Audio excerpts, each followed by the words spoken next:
Well, I'm delighted to be joined now by one of those MPs leading the charge for cheaper energy bills. Lee Anderson is the Conservative MP for Ashfield, and welcome to the programme.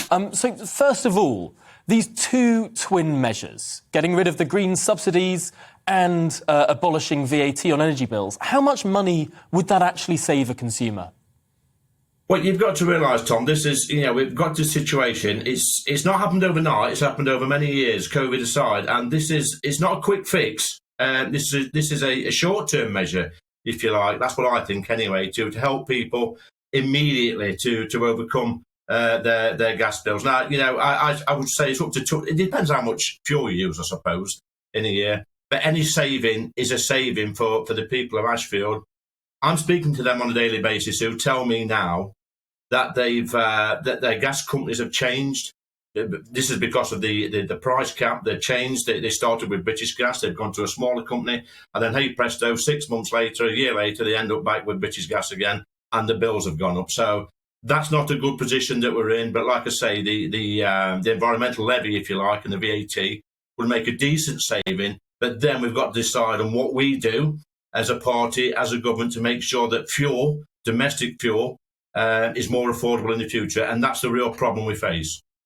Would you agree with your colleague John Redwood's call this morning to start exploring our own natural gas resources in the UK? Of course, the EU has just declared natural gas as somewhat of a green fuel. They'll be importing it from Russia, but we do have big reserves under our country. Would you support hydraulic fracturing to get that gas out and lower bills potentially in the medium term?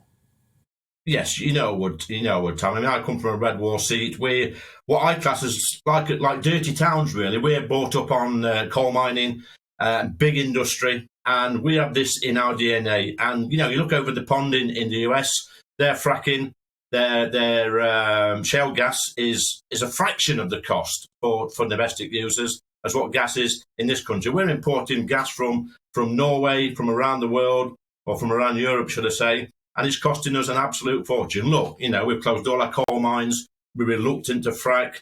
We're reluctant to get oil out the North Sea. And guess what's happened? It's not rocket science. Our gas prices are going up. And we are now a hostage to other countries who are supplying our energy. It's absolute madness. Now, Russia has clearly exacerbated this energy crisis in Europe in particular, putting pressure on Germany and others to try and approve this Nord Stream 2 pipeline. To what extent is a lot of this out of our control as a country, if we're really at the beck and call of these global forces, and particularly as the beck and call as to whether Mr. Putin likes us very much?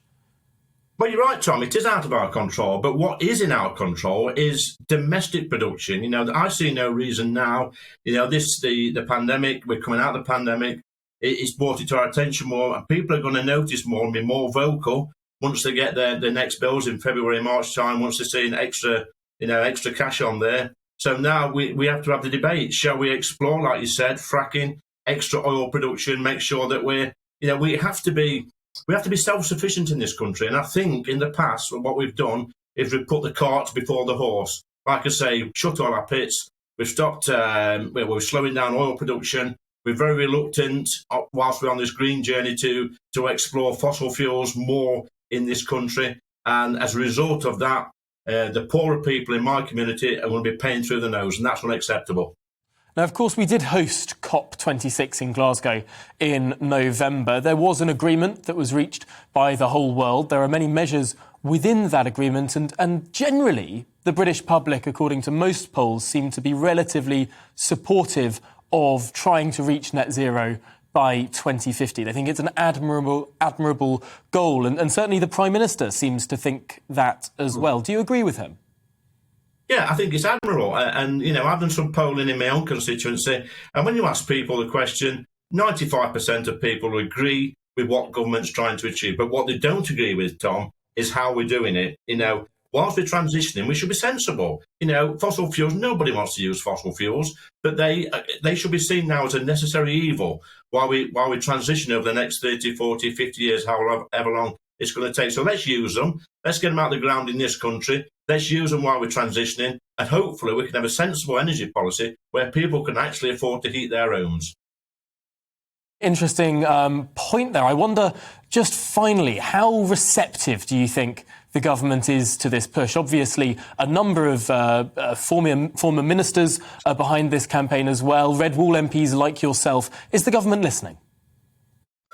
I hope so, Tom. I mean, I've done a little bit of polling this morning on one of my private social media groups, and 90% of the people are saying that they would agree to fracking and fossil fuels in the short term whilst we transition to bring energy bills down. Now, it's all right for MPs like me. I'm earning 80 odd grand. That's a little bit less than what you're earning a year, Tom. I can afford to pay my gas bill and my electric bill. You know, I get my transport paid to and from London every week, so I'm comfortable. But I've been that person in Nashfield who's been on minimum wage with a couple of kids on my own and had that prepayment meter. And I know what it's like to put a fiver's worth of gas in on a Sunday night and be watching that meter all week long.